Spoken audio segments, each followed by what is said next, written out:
আলামিন ভাই, তিশা আপু মানে ফেসবুক বলেন, টিকটক বলেন, ইউটিউব বলেন, সব জায়গায় শুধু মানে একেবারে ছড়াছড়ি। আলামিন ভাইয়ের সাথে কার বিয়ে হচ্ছে, তিশা আপুর সাথে হচ্ছে নাকি ওই মেয়েটার হচ্ছে। এখন কথা হচ্ছে অডিয়েন্সটা খুব টেনশনে আছে। বিথি আপু, আপনারা প্লিজ বলে দেন অডিয়েন্সকে যে কার সাথে বিয়ে হচ্ছে। আমি তো শিওর যে তিশা আপুর সাথে বিয়ে হচ্ছে।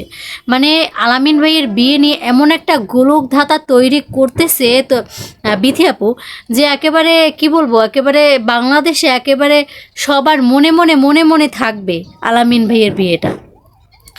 দর্শক কিভাবে হাতের মুঠে রাখতে হয়, অডিয়েন্স কিভাবে মানে ভিউ ধরে রাখতে হয়, অডিয়েন্স কিভাবে হাতে রাখতে হয়, একমাত্র বিথি আপুর কাছ থেকে শেখা উচিত।